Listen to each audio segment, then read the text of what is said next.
We start this broadcast with a massive news alert coming in. India has decided to reduce the staff of the Pakistan High Commission in New Delhi by 50%.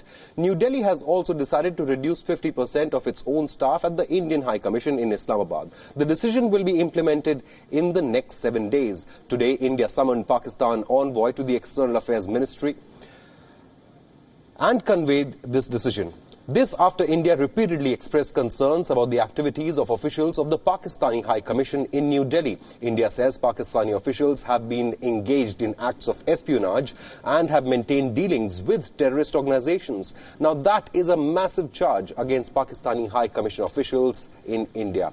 This comes after India caught 2 Pakistani High Commission officials red-handed and expelled them on the 31st of May 2020. India says Pakistan has also engaged in a sustained campaign to intimidate the officials of the Indian High Commission in Islamabad. 2 Indian officials were abducted in Pakistan at gunpoint recently after the return to India on the 22nd of June 2020. The 2 Indian officials provided graphic details of the barbaric treatment that they experienced at the hands of the Pakistani agencies. Thus, India has now told Pakistan to reduce the staff strength in the Pakistan High Commission in New Delhi by 50%. Pakistan has been given 7 days to comply. India too will reciprocate and reduce its staff strength at the Indian High Commission in Islamabad. Joining us with all the details is WION's Principal Diplomatic Correspondent Siddhant Sibal is live with us with all the details. Siddhant, this is a massive diplomatic step taken by India and the charges are very serious: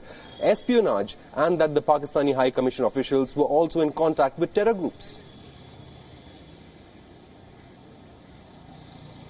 Well, massive development, and coming after almost 2 decades. The last time such a development happened was after the 2001 Parliament attack, when India had recalled its top diplomat from Pakistan, and now the development coming. But on 2 counts, this development happened: first on espionage and secondly on the harassment of the Indian officials.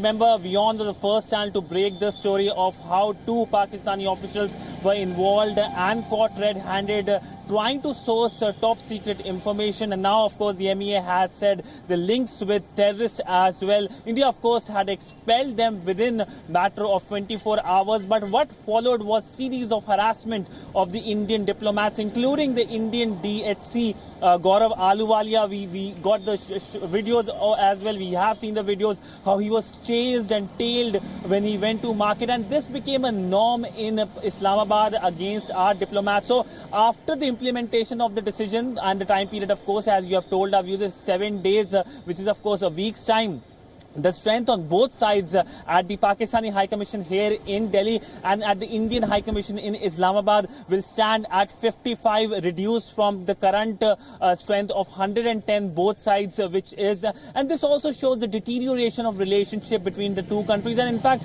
after the Pulwama terror attack, which happened on 14th of February 2019, and of course India retaliating with Balakot strikes, the relationship could never perhaps go up. The Indian side did try through various means, including COVID cooperation and cooperation when it comes to the locust crisis, but Pakistan was not clearly keen on that. In fact, when it comes to the locust meeting cooperation, India had hoped for the usual annual meetings to happen earlier than the current time period, but Pakistan refused to even attend the annual meetings for in a major first, I would say. So clearly It shows how the ties have deteriorated between the 2 countries, and of course it looks like it's a step backwards when it comes to the relationship, but by and large primarily because of the action by Islamabad, not only through harassment, espionage, but the continuous provocation through cross-border terrorism in the Indian